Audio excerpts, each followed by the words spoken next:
तो बच्चों आज इस वाली वीडियो में हम देखने वाले हैं दो नियम, एसएसएस नियम और आरएचएस नियम। देखना एसएसएस नियम को क्या कहते हैं हिंदी में?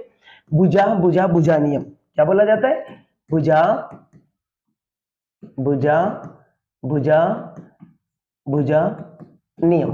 देखना बात करते हैं, यदि कभी भी दो त्रिभुज, जिससे देखना ये दो त्रिभुज है, इसकी तीनों भुजाएं आपस में बराबर हुई, तीनों भुजाएं आपस में बराबर होती है, तो ये दोनों त्रिभुज भी आपस में कैसे होते हैं?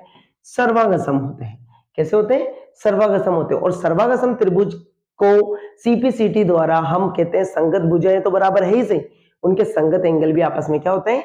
बराबर होते हैं। तो इस नियम को कहते हैं एसएसएस नियम को। यदि एक त्रिभुज की तीनों भुजाएं एक अन्य त्रिभुज की तीनों भुजाएं के बराबर होती है तो दोनों त्रिभुज सर्वांगसम होते हैं। उसके बाद चलते हैं सेकंड नियम पर। देखना ये सेकंड आरएचएस नियम। आरएचएस नियम होता क्या है? देखना सबसे पहले आर मतलब राइट एंगल होता है, एच मतलब हाइपोटेनियस होता है, एस मतलब साइड होता है।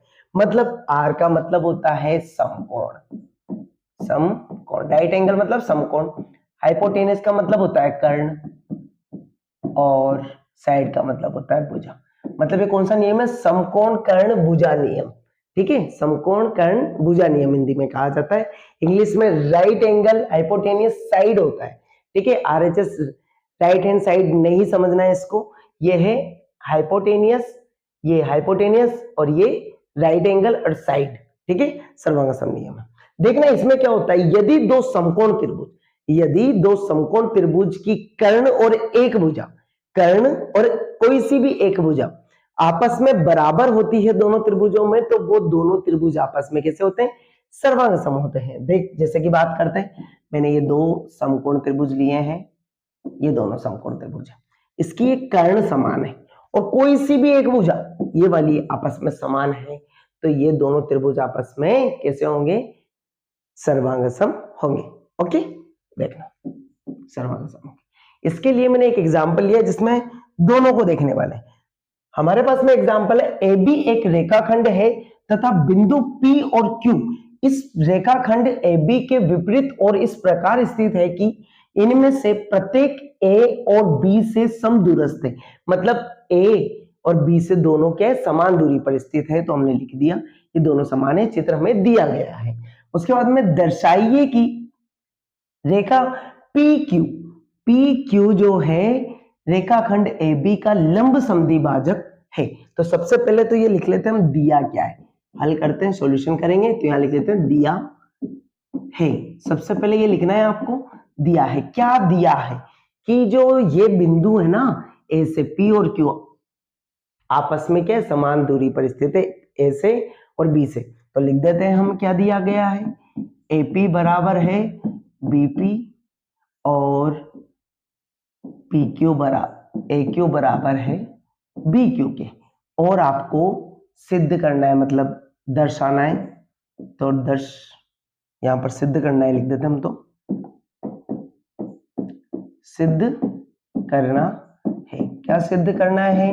एक तो सिद्ध करना है जो PQ है वो लंब हो AB पर और साथ में AC बराबर हो BC के, ये हमें दोनों को बताना है। तो सबसे पहले मैं क्या करता हूं, देखना सबसे पहले आपने क्वेश्चन समझ लिया है, क्वेश्चन का चित्र क्या है और दिया क्या है वो लिख लिया है। उसके बाद में सिद्ध क्या करना है ये लिख लिया है। उसके बाद कुछ स्लाइड को मैं आगे बढ़ा रहा हूं, मैंने क्वेश्चन को लिख लिया, आप एक बार रिपीट कर लेना, क्वेश्चन को लिख लेना। देखना क्वेश्चन बहुत आसान है और सबसे इजीली हम इसको देखने वाले। ये चित्र है, देखना सबसे पहले मैं क्या कर रहा हूं, दो त्रिभुज ले रहा हूं, त्रिभुज PAQ और त्रिभुज PBQ। देखना PBQ ये वाला त्रिभुज और ये वाला त्रिभुज, इन दोनों त्रिभुजों में लेता हूं। देखना यदि मैं इस त्रिभुज में कहता हूं AP बराबर है BP के, ये हमें दिया है, दिया है कि नहीं दिया है? ये दोनों आपस में बराबर है। और हमें ये भी दिया है कि AQ बराबर है BQ के, है कि नहीं? ये भी हमें दिया है कि नहीं दिया है? और हमें ये भी पता है PQ बराबर है PQ, क्योंकि दोनों त्रिभुजों में PQ जो रेखा है हमारी वो दोनों त्रिभुजों में है, मतलब कॉमन भुजाएं, मतलब उभय निष्ठ भुजा है, उभयनिष्ठ भुजा है, राइट। ये उभयनिष्ठ भुजा है। अब उभयनिष्ठ भुजा देखो यहां पर 1 2 तीनों भुजा यदि बराबर है, तीनों भुजा बराबर है तो क्या होगा, ये एस एस एस नियम से कैसे होंगे, कॉन्ग्रुएंट मतलब सर्वांग होंगे। देखना तो त्रिभुज पी ए क्यू सर्वांग होंगे, त्रिभुज पी बी क्यू होंगे या नहीं होंगे, ये सर्वांग हो गए, दोनों त्रिभुज सर्वांग सम। अब सर्वांग सम त्रिभुज के जो कोण होते हैं, अब मैं कहूं यहां सीपी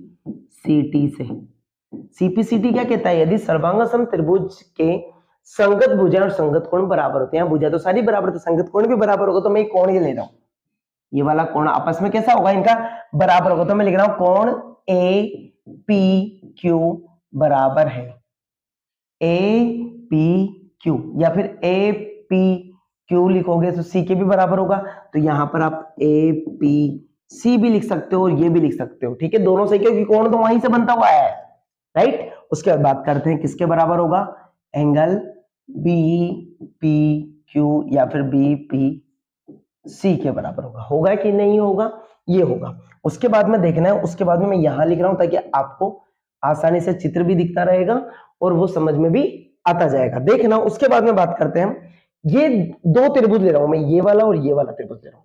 जैसे कि बात करें हम त्रिभुज ए पी सी और त्रिभुज बी पी सी में, इन दोनों में देखते हैं, यदि मैं बात करूं कि AP बराबर है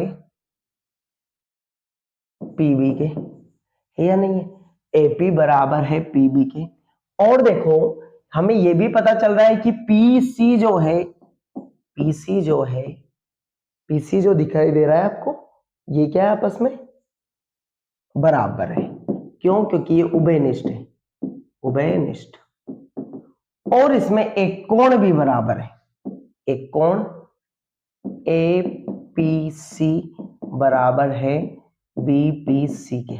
अभी हमने यहां पर सिद्ध किया, इसको इक्वेशन नंबर 1 कह सकते हैं हम, यहां पर लिख सकते हैं इक्वेशन यानी समीकरण,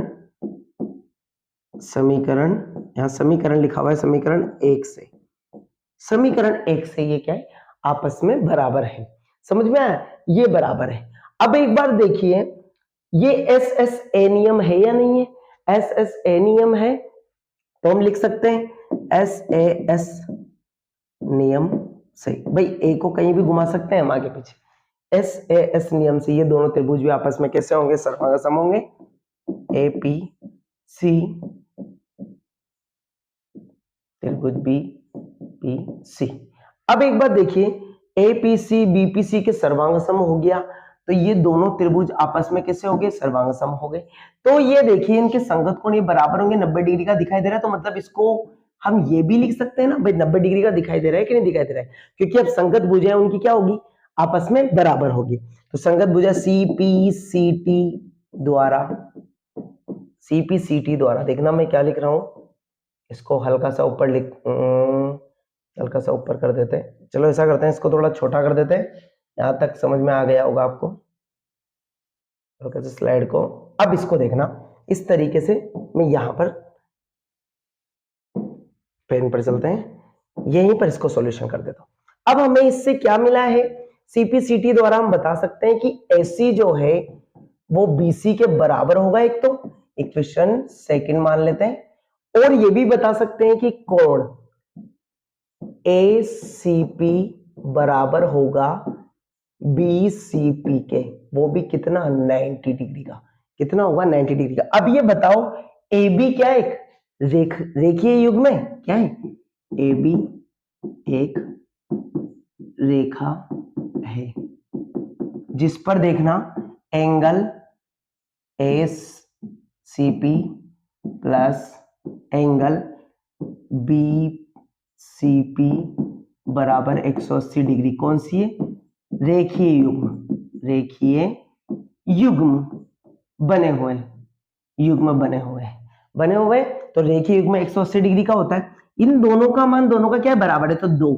यदि 90 डिग्री मैंने बताया है यहाँ पर, वैसे आप नहीं लिखोगे तब भी बता सकते, क्योंकि संगत भुजाएं और संगत कोण बराबर होते हैं। अब देखना, जब ये दोनों बराबर है तो मैं ये लिख सकता हूँ कोण एसीपी। किसी भी एक को समीकरण, यहाँ समीकरण 3 दे देते हैं, समीकरण 3 से यहाँ लिख देते हैं समीकरण 3 से।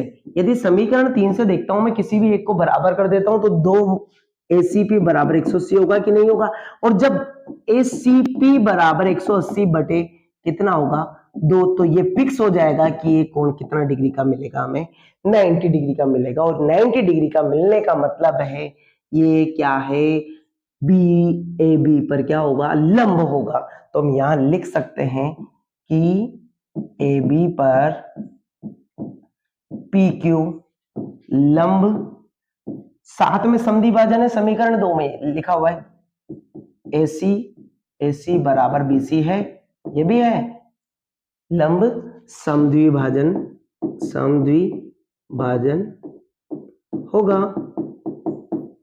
होगा। हैंड्स प्रूफ यही हमें लेकर आना था, ये हमने आसानी से देख लिया और आपको इजीली ये समझ में आया होगा। ओके।